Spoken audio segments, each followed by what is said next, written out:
한 서기관이 예수님께 나와서 예수님, 제일 큰 계명이 뭡니까? 이런 질문한 얘기가 마태복음, 마가복음, 누가복음에 다 나옵니다. 그런데 그 중에서 마가복음에 보면 예수님과의 대화 속에 좀 특별한 얘기가 오고 갔는데요, 그 사람이 지혜 있게 잘 말하는 걸 보고 예수님이 그 사람에게 이렇게 말했어요. 내가 하나님 나라에서 멀지 않도다. 여러분, 이게 무슨 말일까요? 내가 하나님 나라에서 멀지 않도다. 좀 긍정적으로 설명하면 너 거의 다 왔다, 조금만 더 오면 된다, 이렇게 설명하는 거고요. 부정적으로 말한다면 너 거의 다 왔지만 아직 온 건 아니야, 아직 못 왔다고 이야기하는 거죠. 청교도 목사님이신 매튜 밀드라는 분이 쓴 유명한 책이 있는데요, The Almost Christian Coupled라는 책이 있습니다. 여기 보면 Almost Christian이란 말이 나와요. 거의 기독교인이래요. 거의 기독교인, 이게 무슨 말일까요? 그 앞에 나온 서기관하고 비슷한 거죠. 거의 기독교인이지만 아직 기독교인이 아니라는 거죠. 좀 우리가 자주 쓰는 말로 바꾸자면 유사 기독교인, 이렇게 바꿀 수 있을지 모르겠습니다. 이 저자는 유사 기독교인의 특징이 뭔가 하면 위선과 외식이라고 이야기했어요. 그러니까 정말 은혜가 충만한 그리스도인과 유사 그리스도인은 하는 행동이 거의 비슷하다는 거예요. 겉으로 유사 기독교인으로서 외식을 하고 있기 때문에 남들이 하는 거 똑같이 다 하고 있기 때문에 진짜인지 가짜인지 잘 모른다는 거예요. 심지어 자기 자신도 잘 모른다는 겁니다. 이 저자는 자기 자신을 하나님의 말씀 앞에 내려놓고 검증해보고 점검해보고 시험해보고 정말 유사 기독교인이 아니라 진정한 그리스도인으로 자기를 확인하라고 도전하고 있습니다. 그렇다면 여러분, 유사 기독교인과 진짜 기독교인, almost Christian, 거의 기독교인과 온전한 기독교인을 어떻게 구분할 수 있을까요? 평소에는 잘 몰라요. 다 똑같아 보여요. 그런데 시험이 오거나 어려움이 오거나 인생에 큰 문제가 생기면 그때 진짜와 가짜가 구별되는 것입니다.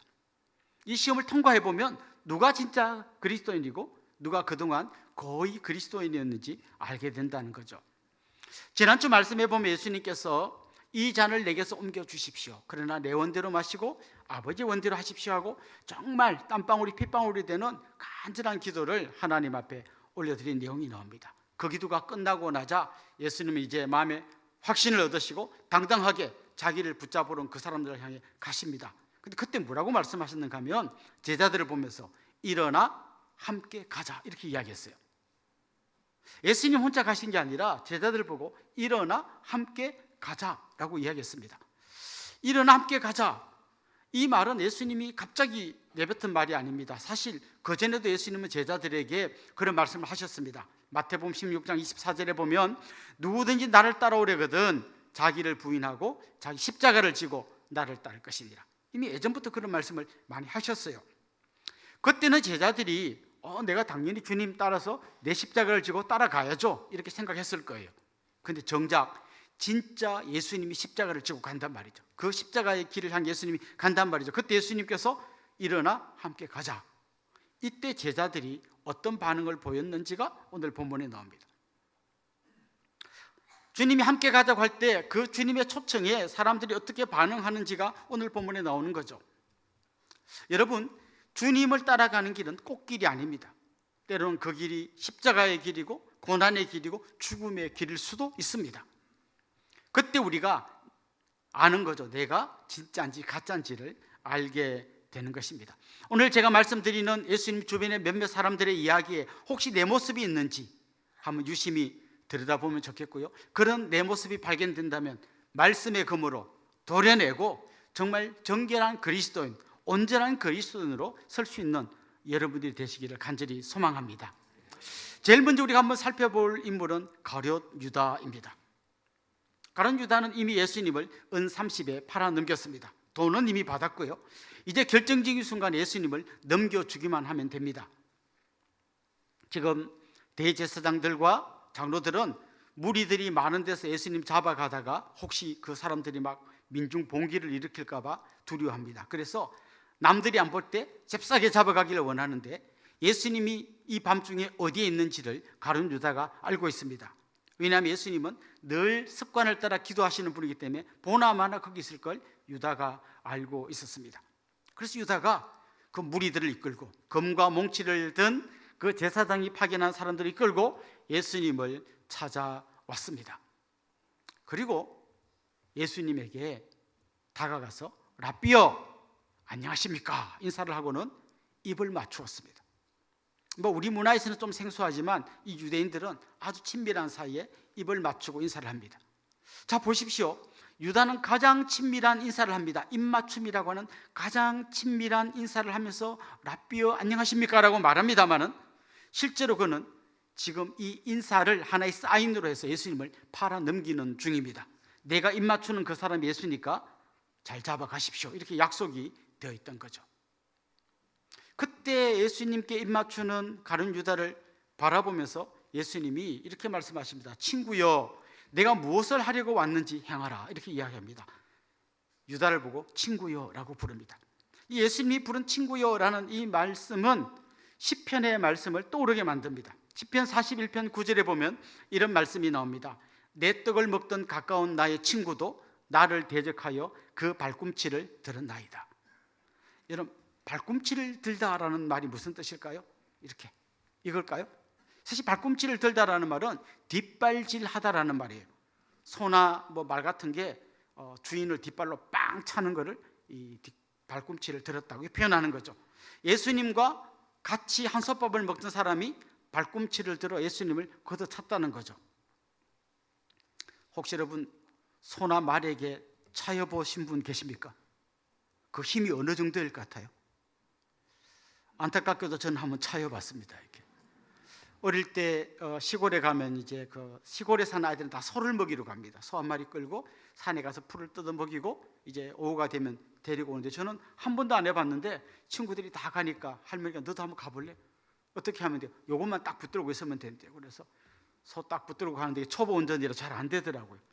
소를 묶고 있는 끈이 자꾸 소 이 다리 사이로 막 들어가는 거예요. 그리고 소가 긁어쳐가지고 잘 못 가요. 그래서 제가 정말 소를 보고 안타까운 마음으로 소야 이 발 좀 들어봐 내가 이 끈을 빼줄게 하고 톡톡 쳤더니 소가 내 마음을 몰라주고 뒷발로 저를 차버렸어요. 근데 그 충격이 어느 정도 가면 가슴에 맞았는데 제가 날아가서 논에 처박혔습니다. 아마 얼굴 같은 데 맞았으면 아주 대형 사고 났을 것 같아요. 어마어마한 힘이에요. 그냥 날아가더라고 진짜. 지금 예수님이 그런 말씀하신 거죠. 나와 한솥밥을 먹던 친구가 나를 뒷발로 걷어찼다 하는 이 시편의 말씀이 지금 예수님의 이 체포되는 현장에서 이루어지고 있는 거죠. 자 그런데 여러분 유다가 왜 예수님을 팔았을까요? 뭐 여러 가지 이야기들이 있습니다. 제일 뭐 흔히 하는 얘기는 돈에 눈이 멀어서 팔았다. 맞아요. 그는 원래 돈 좀 밝히는 사람이었어요. 돈에 눈이 멀어서 판 거 맞아요. 그런데 그가 받은 돈이 은 30세겔이에요. 이 돈이 어느 정도의 가치인가 하면요 출애굽기 21장 32절에 보면 이런 말씀이 나와요. 혹시 소가 남의 집 종을 들이받아 갖고 그 종에게 문제가 생기면 소 주인이 그 종 주인에게 은 30세겔을 줘야 된다 이런 말씀이 나와요. 그러니까 은 30세겔은 남의 집 종을 어떻게 좀 잘못했을 때 물어주는 돈이 은 30세겔이에요. 여러분 예수님은 그런 싸구려가 아닙니다. 현상금으로 치자면 예수님은 그들의 표현대로 하면 나사렛 이단의 수괴입니다. 어마어마한 현상금을 붙여야 되는데 겨우 은 30을 받고 팔았다는 게 좀 약간 의아스럽기도 합니다. 또 어떤 사람들은 이 유다가 예수님이 왕되면 자기가 한 자리 차지할 줄 알고 기대했다가 예수님이 엉뚱한 길로 가니까 실망해서 팔았다. 물론 그것도 맞고 저도 100% 동의합니다. 그런데 진짜 유다와 한솥밥을 먹었던 요한이 가까이에서 이 유다를 계속 지켜봤을 거 아니에요. 3년 동안 그 3년간 지켜본 요한이 유다에 대해서 어떻게 이야기하는지를 한번 볼 필요가 있는데요. 이 말씀 기억나죠? 한 여인이 예수님께 와서 향유를 따라 볼 때 제자들이 막 왜 그거 아까운 거 붓냐 했던 얘기 나오죠. 요한복음을 보면 그 이야기를 한 사람이 유다라고 돼 있어요. 이거 팔아갖고 가난한 사람 도와주지 왜 이런 데 허비하냐 이렇게 이야기했습니다. 그런데 요한이 그 이야기한 걸 어떻게 평가했나 하면 이렇게 기록되어 있어요. 이렇게 말하면 가난한 자들을 생각함이 아니요 그는 도둑이라 돈 괴를 막고 거기 넣는 것을 훔쳐가미르라. 요한은 이미 알고 있었어요. 유다는 수시로 그 공금을 횡령해가지고 인마이 포켓하는 걸 알고 있었어요. 저놈 도둑이야. 근데 지금 이거 팔아가지고 뭐 어떻게 하자고 하는데, 팔아서 거액이 생기면 좀 챙기고 싶었는데 그게 안 되니까 이런 말 하는 거야. 이렇게 요한이 기록해 놓은 거예요. 그런데 이 요한의 말을 또 다른 이 기록을 잘 보면, 예수님과 최후의 만찬을 할 때 이제 유다가 일어나서 밖으로 나갈 때 요한이 이렇게 기록해 놨습니다. 사탄이 저 안에 들어가서 나갔다고 이렇게 되어 있습니다.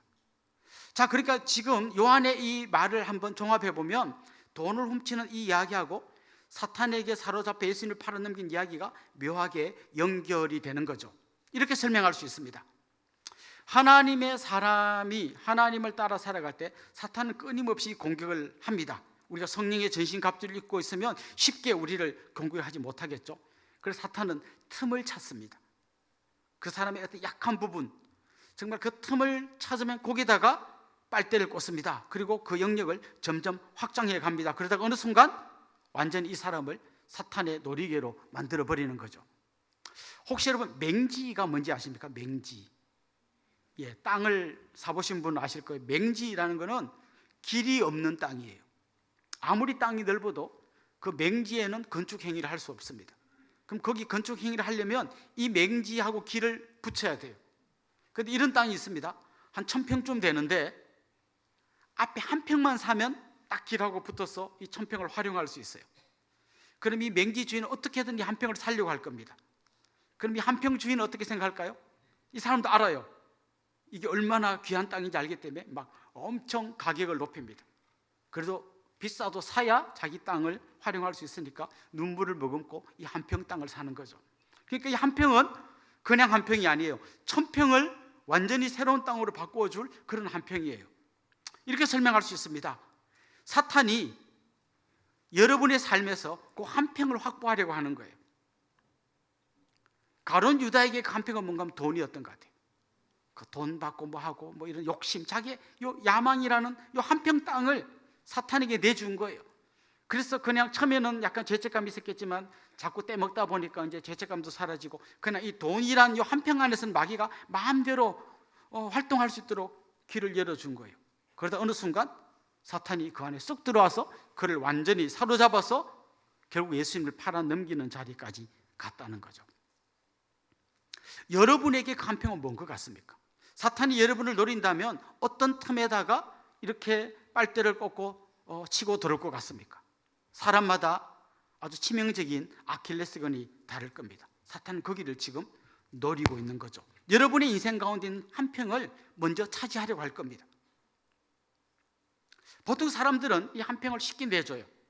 예를 들면 열심히 컴퓨터 작업하다가 잠깐 쉴 겸 음란물을 다운받아서 잠깐 봅니다.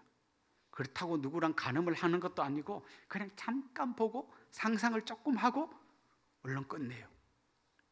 처음에는 약간 예수 믿는 사람으로서 이러면 안 될 것 같은데 해서 안 보려고 하다가 조금 보다가 뭐 이러다가 이제 보면 이제 자꾸 보게 됩니다.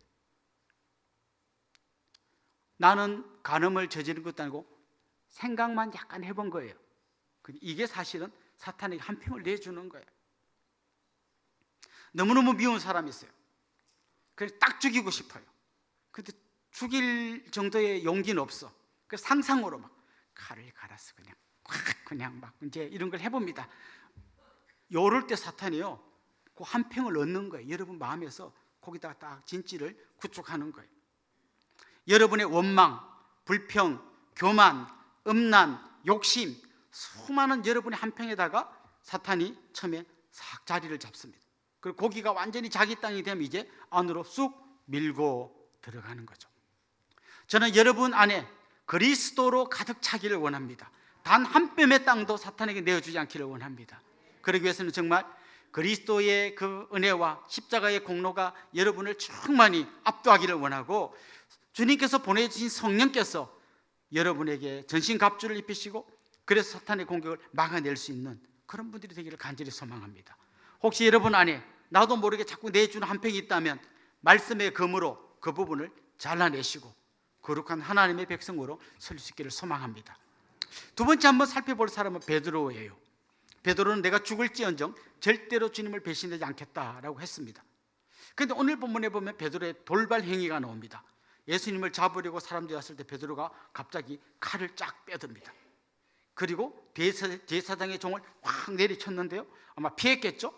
피하다 보니까 귀가 잘렸습니다. 그때 예수님께서 베드로를 책망하십니다. 그 검을 칼집에다가 꽂아라. 칼로 일어나는 자는 칼로 망한다 이야기를 하시면서, 내가 하나님께 구해서 정말 12군단이 더 되는 그런 천군천사를 보내서 호위할 수 있는 능력이 없는 줄 아느냐? 한 군단이요 6,000명이에요. 그럼 12군단도 더 되는 그 정도의 병력을 보내달라고 하면 될 텐데 그렇게 안 한 이유가 있다는 거죠. 왜냐하면 이렇게 잡혀가서 십자가를 지는 게 성경의 예언을 성취하는 것이고 하나님이 예수님을 보내신 그 뜻을 이루는 것이기 때문입니다. 자, 그럼 베드로의 문제는 뭘까요?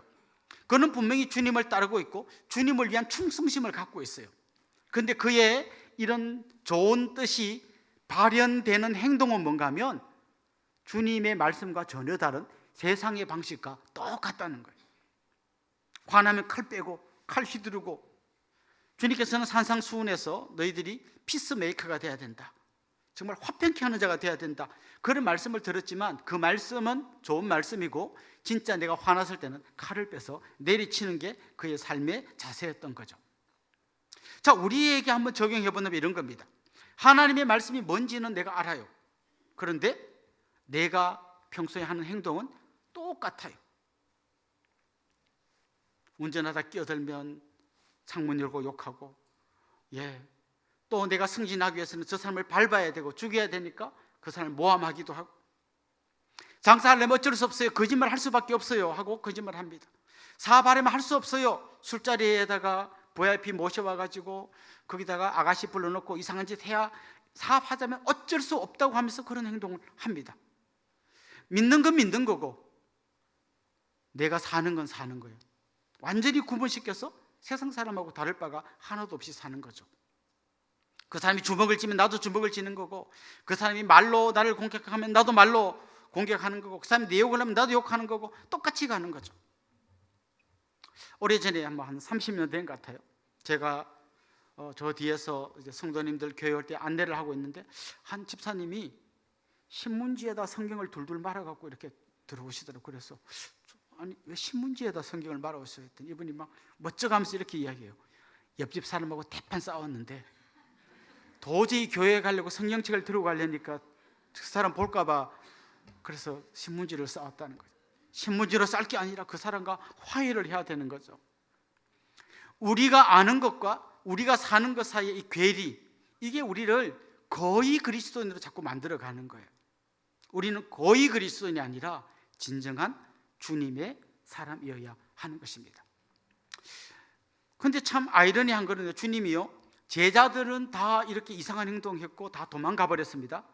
마지막까지 주님과 함께한 사람들은 누군가 하면 예수님을 붙잡으러 온 그 사람들이고요, 예수님을 불러놓고 재판한 그 사람들이 주님과 지금 함께하고 있습니다. 놀라운 아이러니죠.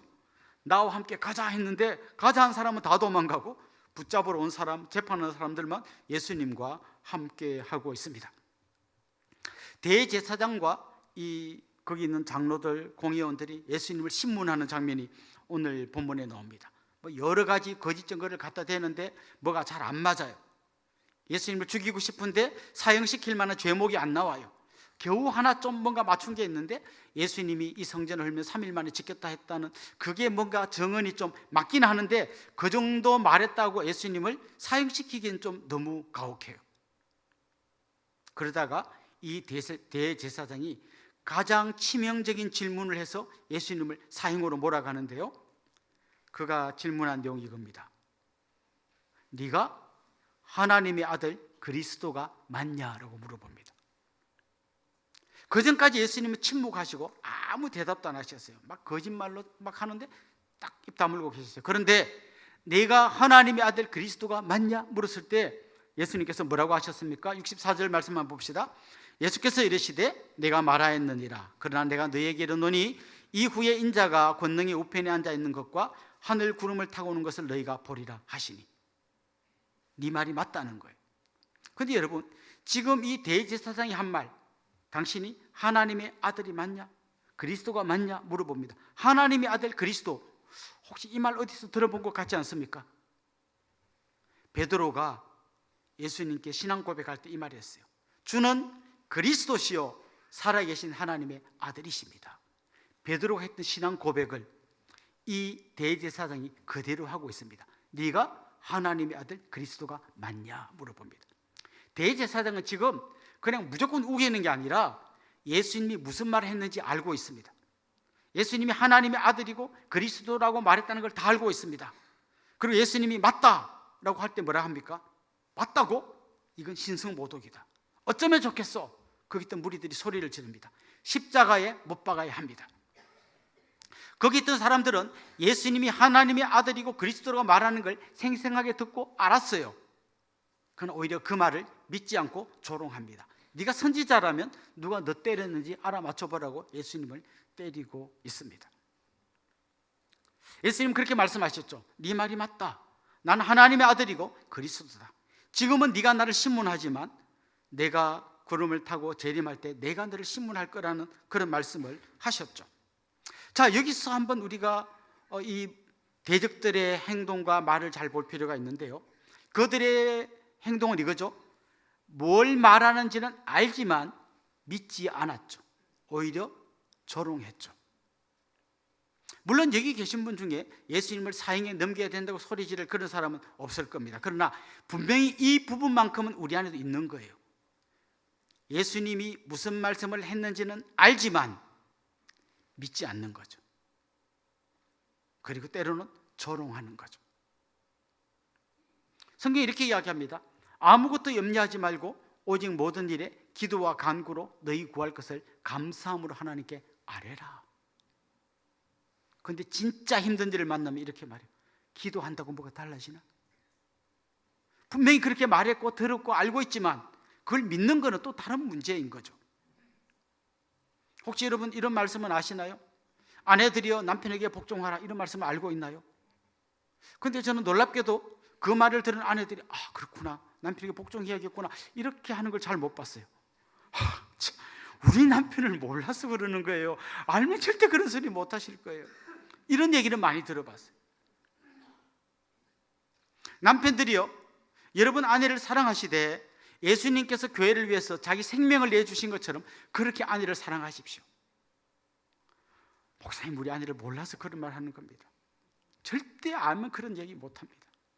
우리는요, 말씀을 몰라서 안 지키는 게 아니라 알지만 씹어버립니다. 심지어 조롱하잖아요.